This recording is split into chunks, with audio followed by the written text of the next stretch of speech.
সামাজিক যোগাযোগ মাধ্যমে অপপ্রচার চালালেও নির্বাচন নিয়ে শঙ্কা নেই বলে জানান প্রেস সচিব। রাজধানী ফরেন সার্ভিস একাডেমিতে সংবাদ সম্মেলনে কথা বলেন শফিকুল আলম।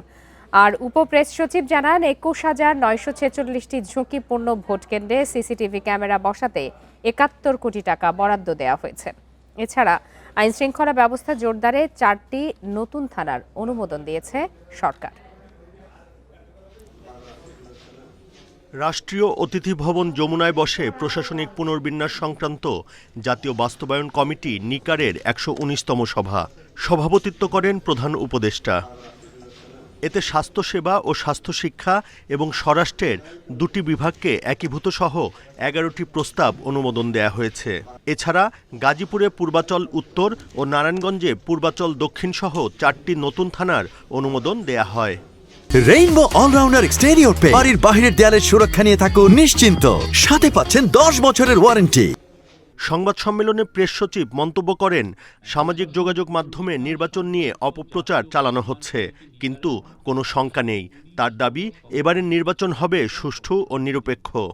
নির্বাচন নিয়ে কোনো রকমের কোনো আনসার্টেনটি নেই ইনশাল্লাহ, এবং নির্বাচন খুব ভালো হবে, ফ্রি ফেয়ার পিসফুল ফেস্টিভ হবে। বাংলাদেশের মানুষ সবাই ভোট কেন্দ্রে আসবেন, আমরা আশা করছি এটা রেকর্ড টার্ন আউট হবে।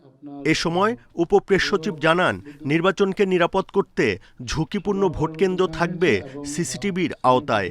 এরই মধ্যে বরাদ্দ দেয়া হয়েছে ৭১ কোটি টাকা। উল্লেখযোগ্য রয়েছে গাজীপুর জেলায় আপনি সরকারের পক্ষ থেকে দেখেছে যে ৯৩৫টা কেন্দ্র, এর মধ্যে ৪৪৭টা ঝুঁকিপূর্ণ হিসেবে চিহ্নিত করা হয়েছে। এই প্রত্যেকটা কেন্দ্রে এই বিশেষ বরাদ্দের আওতায় অধিকাংশ কেন্দ্রে এর মধ্যে স্থাপন করা হয়েছে। বাকিগুলোতেও আমরা আশা করছি যে জানুয়ারির ৩১ তারিখের মধ্যেই বাকি কেন্দ্রগুলোতেও সিসি ক্যামেরা স্থাপন করা হবে। এছাড়া ২৯৯টি ভোট কেন্দ্রে বিদ্যুৎ সংযোগ না থাকায় সৌরবিদ্যুৎ ও জেনারেটরের ব্যবস্থা করা হচ্ছে।